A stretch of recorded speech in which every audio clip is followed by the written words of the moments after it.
All right, hi guys. This is the first screencast I'm doing for our virtual learning, even though it's really not in order. This is the one act play organizer. So I'd mentioned this in class that you were going to make your own play because we were reading Romeo and Juliet. We've been reading the nonfiction articles, and you're going to kind of mix them together and create your own original story. This is what you're going to use to kind of help plan that out. So I'm going to go over this. I'm going to go over each box. If you have questions, obviously, office hours, use them. All right, email me if you have questions or leave a comment on your document or point me in the direction of whatever you need. First, just going to read the directions. All right, you're going to fill in the organizer below as a brainstorming and planning session for your one-act play. The more detail you can add to each box, the better off you will be as you begin.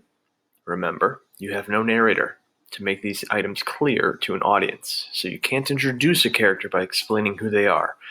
So the details here must be reflected in the dialogue in your play itself. So you are going to use a dialogue kind of practice doc at some point as well.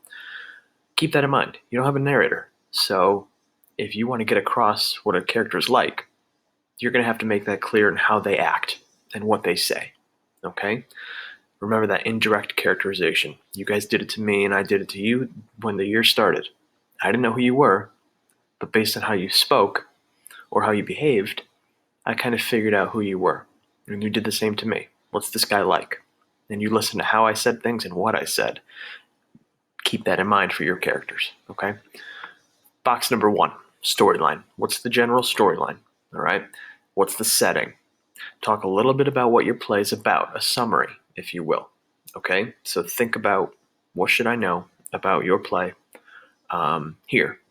What do you think is the story going to, what's it going to be? It's a one-act play, so it's not going to be long. It could be one conversation, but what's it about? Okay, 2, characters. Okay, you should have at least 3 characters, no more than 4. We don't have a lot of room here, all right? It's just one act. There's multiple scenes, but there's one act, okay? So I try to stick to 3 main characters. Okay, you might have a couple minor ones, and that's fine. But if you're really going to use main characters, try to keep it to about 3. Okay, it could be less than that, but 3 is probably a sweet spot. Okay. Items to consider. All right, so you won't have these actually explicitly said in your play, but they will help. All right. Is there a conflict? Okay, your play is going to be based on teenagers. So what are they facing as far as problems go? Okay, think about what your rising action is. So these are the incidents that create suspense, interest, and tension in a narrative. In literary works, a rising action includes all the decisions, character flaws, background circumstances that together creates turns and twists leading to a climax. Okay, so think of it as like a movie. If it's a mystery movie, there are things happening throughout that are building that suspense. Okay, a character almost gets caught or whatever.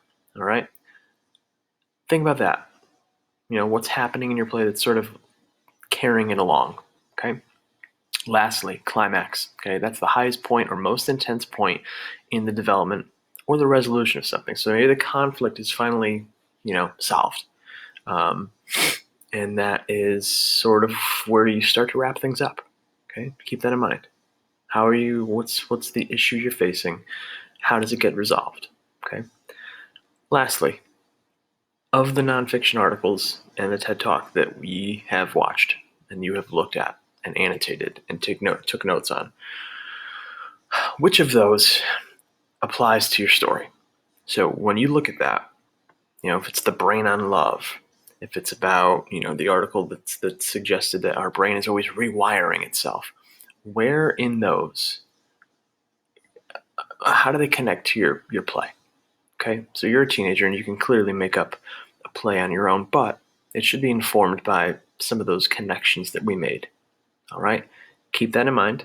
Okay, at least 1 or 2 of the nonfiction articles should be present in your play, and you're not going to quote them, but it should be clear that you borrowed that the information from those to help inform and create your characters. Okay, if you've got questions, let me know.